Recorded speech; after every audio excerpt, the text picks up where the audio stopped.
বারে বারে প্রশ্নের মুখে পড়েছে রেল যাত্রীদের নিরাপত্তা। রেলে যাত্রী নিরাপত্তা নিয়ে অভিযোগের অন্ত নেই। বিভিন্ন ট্রেনে যাত্রীদের সঙ্গে অশালীন ব্যবহার, মহিলাদের শ্লীলতাহানি, যাত্রী নিরাপত্তা নিয়ে উঠেছে অনেক প্রশ্ন। গত জুনে মুম্বাই ভিড়ের চাপে লোকাল ট্রেন থেকে পড়ে গিয়ে 7 যাত্রীর মৃত্যুর ঘটনার পরে প্রত্যেক ট্রেনে সিসিটিভি ক্যামেরা বসানোর কথা ঘোষণা করেন রেলমন্ত্রী।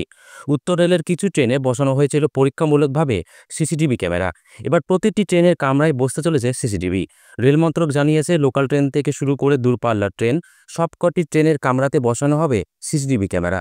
গত রবিবার আনুষ্ঠানিকভাবে একথা ঘোষণা করা হয়। বাদ পড়বে না ইঞ্জিন। প্রাথমিকভাবে স্থির হয়েছে ৭৪,০০০ কামরা এবং ১৫,০০০ লোকো পাইলটে উচ্চ ক্ষমতার সিসিটিভি ক্যামেরা বসানো হবে। প্রতিটি কামরায় থাকবে 4টি করে ক্যামেরা, যেগুলি কম আলোতেও কাজ করবে। এমনকি ট্রেন ঘন্টায় ১০০ কিলোমিটারের বেশি গতিতে ছুটলেও উচ্চমানের ফুটেজ ধরা পড়বে। প্রতিটি রেল কোচে মোট 4টি করে সিসিটিভি ক্যামেরা লাগানো হবে। যাত্রীদের ব্যক্তিগত গোপনীয়তার কথা মাথায় রেখে সিসিটিভি ক্যামেরাগুলো বসানো হবে কোচে প্রবেশের মুখেই।